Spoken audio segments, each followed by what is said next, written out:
Olá, está começando mais um programa Palavra Aberta e hoje nós vamos falar sobre cotas no serviço público. A deputada Carol D'Artora, do PT do Paraná, foi escolhida como relatora do projeto de lei que propõe a inclusão de indígenas e quilombolas no sistema de cotas em concursos. A proposta vai ser analisada na Comissão da Amazônia e dos Povos Originários e Tradicionais. E para falar sobre esse assunto, a deputada é a nossa convidada. Deputada, mais uma vez, muito obrigado por participar com a gente aqui do programa novamente. Para a gente iniciar, eu sei que a senhora é historiadora, eu queria começar com uma análise resumida, porque é impossível falar de toda a história dessa batalha, desses campos de luta, né? Num programa como o nosso, mas, quer dizer, historicamente há grupos de minorias excluídos destes postos estratégicos, como, por exemplo, concurso público?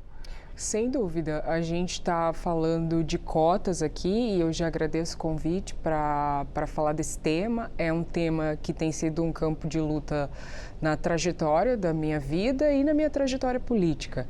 Então, fico muito contente de estar aqui nesse momento, mais uma vez, tratando dessa barreira que ainda existe no nosso país, que é o racismo, que promove tanta desigualdade, e é por isso que a gente está falando da necessidade de reserva de vagas aqui, que são as cotas.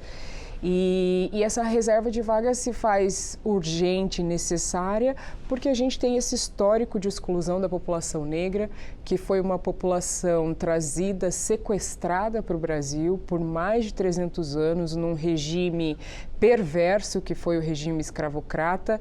E após o fim desse regime, aquilo que chamaram de abolição e que nós no movimento negro chamamos de abolição inacabada, porque foi um ato que não garantiu a inclusão efetivamente da população negra na sociedade brasileira, ou seja, não garantiu acesso ao mercado de trabalho em condições humanas e dignas, não garantiu educação formal. Então, essa é a razão da pobreza e da exclusão que a população negra sofre hoje. Então, sem que a gente tenha políticas que tenham a intenção voltada a promover justiça social para esse povo, como é a política de cotas, sem que haja essa vontade e essa garantia na nossa legislação, a gente não combate essa barreira que é uma das principais barreiras para que o Brasil seja efetivamente um país desenvolvido. Eu acho que a questão das cotas já foi mais polêmica, eu posso estar enganado, mas eu acredito que essa questão está um pouco menos... menos polêmica, menos né? polêmica, né? Assim. Já tem aí por volta de 10 anos que tem instituições públicas aplicando cotas, né? Sim. E com resultados que foram elogiados, e agora talvez tenha chegado o momento de ampliar ainda mais as cotas, chegando aos indígenas e aos quilombolas, comunidades tradicionais, né? Que princípio que norteia essa política de selecionar ou de reservar essas vagas? Bom, a gente tem a urgência da redução das desigualdades. Então, um primeiro princípio é o princípio da justiça social e da representatividade que a gente precisa nos serviços públicos. Então, por que a gente agora aprimora e amplia, incluindo os povos indígenas e as comunidades quilombolas? Porque a gente percebe no Brasil que a desigualdade ela é tão grande, a falta de representatividade ela é tão grande, que muitas vezes uma pessoa nem sequer se sente motivada a ocupar determinado cargo público porque ela nunca viu uma pessoa como ela naquele espaço. Essa é a questão da representatividade. Então, as cotas, ela tem, nesse país que é tão discriminatório, as cotas, elas têm também esse caráter afirmativo, que é dizer para essas pessoas, venham ocupar os serviços públicos, nós queremos vocês aqui, esse espaço também é de vocês. Eu fiz faculdade na Universidade de Brasília e no tempo que eu cursei não existiam cotas ainda, né?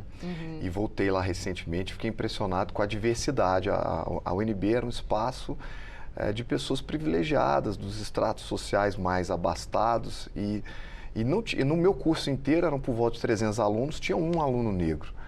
né? Hoje isso aí tá muito diferente, então eu vejo que teve um impacto de diversificação, né? Uma universidade pública com dinheiro público recebendo pessoas do povo, comuns do povo, né? O povo brasileiro, né? Povo brasileiro no seu todo. Interessante pensar nessa mudança que nós tivemos. Exatamente. Eu queria perguntar Acho que para a essa senhora. mudança é uma das razões de cada vez mais as pessoas entenderem a política maravilhosa que as cotas são, né? A gente viu essa transformação nas universidades através das cotas para as universidades, que mudou não só a cara das universidades públicas, como enriqueceu as pesquisas científicas. É através da inclusão dessas pessoas e maior representatividade que em diversas áreas do conhecimento a gente conseguiu enriquecer essas áreas com o conhecimento que essa diversidade traz com ela. Negros fazendo pesquisas sobre temas relacionados ao racismo, indígenas temas que nunca foram pesquisados, estudando violência no campo, então realmente é interessante. Agora tem uma questão que eu acho que ainda está sendo discutida e eu acho que vai ser discutida, que é o problema das fraudes, né? Sim. Pessoas que, de má índole mesmo, se passando ali por uma coisa que muitas vezes não são. Esse projeto vai tratar disso também? É um duplo prejuízo, né? Para essas populações a quem as cotas se destinam, porque as cotas elas já vêm no sentido de promover uma reparação. Então, se a gente precisa aplicar reserva de vagas nos serviços públicos para as pessoas negras, indígenas e quilombolas, é porque essas pessoas elas já estão prejudicadas de antemão e a gente precisa promover essa reparação e inclusão. E aí, ao criar um caminho, uma ferramenta para isso, a gente vê essa ferramenta ser prejudicada em decorrência, mais uma vez, do racismo. Porque é a utilização e distorção dessa denúncia que a gente faz de um problema brasileiro, né? Porque você, ao denunciar, ao garantir a política, você está dizendo que o Brasil tem um problema que precisa ser sanado, que é o racismo. E aí a gente vê esse problema que é tão grave e que a gente tem lutado tanto para resolver, ele se perpetuar, ele se complexificar, mais uma vez, em decorrência de racismo institucional, por exemplo, porque muito do que a gente viu nos concursos foi no momento da heteroidentificação, a pessoa mentir ali, né, na sua autodeclaração, e o racismo institucional que faz com que a pessoa que está do outro lado na banca não tenha conhecimento suficiente sobre as questões raciais brasileiras e chancele essa fraude. Então, é esse duplo prejuízo que a gente tenta sanar com esse aprimoramento agora. Uma coisa muito triste também foi a gente ver que quem mais fraudou as cotas foram as universidades públicas, fracionando a oferta das vagas, e a gente sabe a importância da representatividade na educação. Acho que isso é inegável, né? O que o movimento negro tem feito no campo da educação tem transformado a cara do Brasil, efetivamente, né? Eu sou a primeira deputada federal negra do estado do Paraná e eu tenho certeza que eu ocupo esse espaço que eu ocupo hoje em decorrência de vir de um campo que é a educação para as relações étnico-raciais, que vai dizer, olha, é importante que a gente tenha representantes negros, é importante que a gente tenha representatividade negra em todos os espaços. Então, tem números também que mostram que a gente teve, em média, dados, né, em média, de 14 mil pessoas que foram prejudicadas, que poderiam ter sido beneficiadas pelas cotas e não foram por causa da má aplicação. Então, isso precisa ser corrigido. Deputado, nosso programa já vai se encaminhando para o final. Queria uma última questão para a gente trazer, dividida em duas partes. Primeiro, os percentuais. Qual o percentual que vai ficar ali para quilombolas, comunidades tradicionais, indígenas, né? E tramitação. Como é que o projeto vai correr aqui dentro da casa, por favor? Bom, o nosso desejo é ampliar de 20% para 30%, então 30% para negros, indígenas e quilombolas. Hoje o que a gente tem é 20%, então essa ampliação.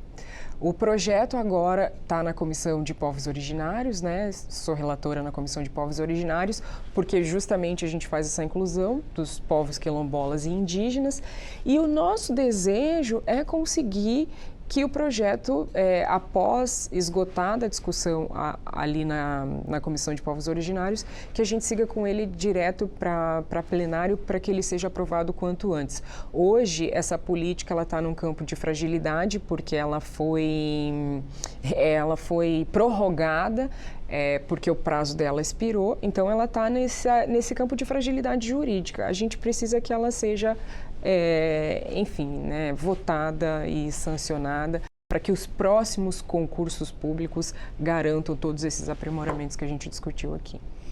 Deputada, muito obrigado por participar. Já está no primeiro mandato, né? Desejo sorte aí nos trabalhos. Obrigada. Mais uma vez, obrigado. Eu conversei com a deputada Carol D'Artora, do PT do Paraná, sobre cotas no serviço público para indígenas e quilombolas. Se você quiser compartilhar esta entrevista, basta acessar a página da Câmara dos Deputados na internet ou procurar pelo nosso canal no YouTube. Eu aproveito para agradecer pelos nossos quase 1.200.000 inscritos. Siga também as nossas outras redes sociais.